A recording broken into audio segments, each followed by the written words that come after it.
بسم اللہ الرحمن الرحیم۔ اسلامک اپڈیٹس کے معزز ناظرین السلام علیکم۔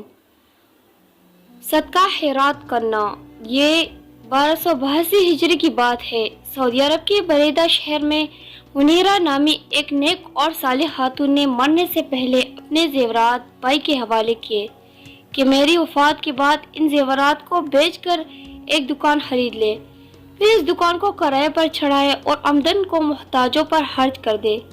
بہن کی وفات کے بعد بھائی نے وصیت پر عمل کرتے ہوئے ان کے زیورات بیچ کر بہن کے نام پر 12 ریال میں ایک دکان خرید لی۔ اس زمانے میں 12 ریال کی بڑی ویلیو تھی اور اسے کرائے پر چڑھا دیا اور کرائے کی رقم سے محتاجوں کے لیے کھانے پینے کے اشیاء خرید کر دی جاتی رہی۔ یہ سلسلہ پورے 100 سال جاری رہا۔ 100 سال کے بعد دکان کی ماہانہ کرایہ 15,000 ریال تک پہنچ چکی تھی۔ پھر وہ دن آیا کہ سعودی حکومت نے بریدہ کی جامع مسجد میں توسیع کرنے کا فیصلہ کیا اور یہ دکان توسیع کی زد میں آ رہی تھی، چنانچہ حکومت نے 5 لاکھ ریال میں یہ دکان خرید لی۔ دکان کی دیکھ بھال کرنے والے عملدار شخص نے اس خطیر رقم سے ایک دوسری جگہ ایک پوری عمارت بنا لی، جو کہ 4 بڑے دکانوں اور 3 فلیٹس پر مشتمل ہے۔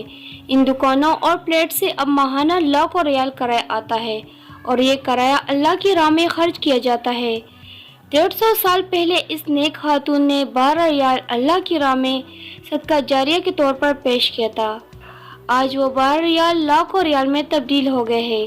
اسی دوران جو اجر مرحومہ کو ملتا رہا ہوگا، اس کا حساب کتاب تو اللہ تعالیٰ کو ہی معلوم ہوگا۔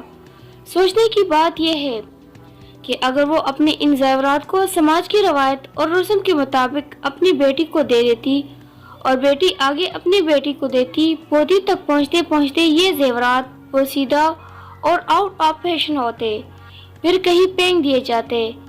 لیکن اس نیک خاتون نے صدقہ جاریہ کا جو خوبصورت فیصلہ کیا، اس کی بدولت 150 سال زائد عرصہ ہوا، لاکھوں محتاج لوگ اس سے مستفید ہو رہے ہیں۔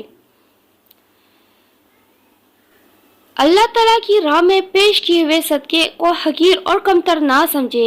اللہ تعالیٰ صدقہ خیرات میں برکت ڈالتا ہے اور بڑھاتا ہے۔ ویڈیو اچھی لگے تو چینل کو سبسکرائب کیجیے اور اس ویڈیو کو شیئر بھی کیجیے۔ شکریہ۔